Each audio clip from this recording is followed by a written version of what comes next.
अस्सलाम वालेकुम पेजन लवा सरगोदा के चैनल च एक दफ़ा फिर खुश आमदीद।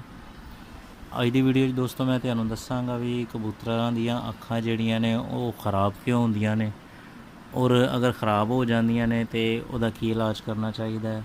तो दूसरे नंबर पर तुहानूं दसांगे बई जिहड़ा मच्छर एकदम बहुत ज़्यादा आ गया तो इहदी वजह तो जिहड़ा बच्चे जिहड़े ने वो बड़े मुतासर होण डे ने, इहदा की हल किया जाए। काफ़ी दोस्तों के खुडे जिहड़े ने वो खुले हुंदे ने, जाली बरीक नहीं लगी और वो जलेबी लाते हैं फिर भी मच्छर लड़ जाता है। तो वह हल तुहानूं दसांगे आसान और सस्ता। सब तो पहले तो दोस्तों तुहानूं ये कहांगा भी कबूतरां दे खुडे की जिहड़ा सफाई तो खास ध्यान दो गर्मी के दिनों च, क्योंकि जदों पिट्ठां खुडे च ज़्यादा हो जांदियां तो वो फिर गैसिस जिहड़ियां ने वो सेक की वजह तो पिट्ठा चों गैसिस खारज होंदियां ने और वो गैसिस की वजह तो कबूतरां दीयां अखां नूं एलर्जी हो जाती है। ये अखां खराब होने की जिहड़ी वजह जिहड़ी वो एलर्जी है और खुडे च जिहड़ी तपश की वजह तो गैसिस बनदियां ने ओहदी वो वजह सारी। तो अगर ख़राब हो गई ने तो वहदा इलाज ये भी दोस्तों, यह ड्राप वेखो जेंटीसन 30-35 रुपये का ड्राप तुहानूं किसी भी मैडिकल स्टोर तो मिल जाएगा।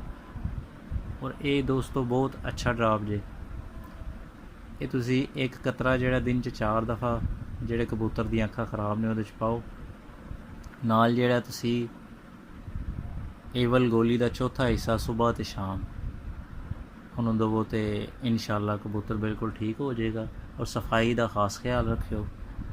तो अगर ये ड्राप तुहानूं ना मिले, कोशिश दोस्तों करनी है भी यही मिल जाए जेंटीसन जिहड़ा ड्राप है ए मिल जाए। अगर नहीं मिलता तो फिर जिहड़ा है वो एक ड्राप बेंटीसोल एन उहदा नाम है, वो तुसी लै लो। तो चैनल ते नए आने वाले दोस्तों को रिक्वेस्ट है कि चैनल को सबसक्राइब जरूर कर लियो तो बैल के बटन भी दबा लियो ताकि वीडियो का जो सिलसिला है वो चलता रहे।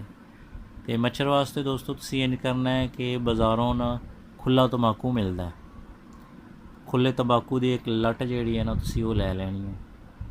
काफ़ी दोस्तों को पता होना है तंबाकू जोड़ा है हुक्के वगैरह जो इस्तेमाल होंदा है, तो ओहदी एक लट लैके दोस्तों तुसी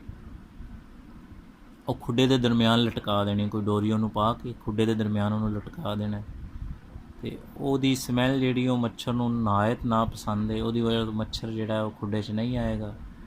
बेशक तुहाडे खुडे च खुली जाली लगी है सुराख ने तो वहदा फायदा होएगा। बहुत शुक्रिया दोस्तों, वीडियो नूं लाइक तो कमेंट भी जरूर कराया करो तो दुआवां च याद रखियो।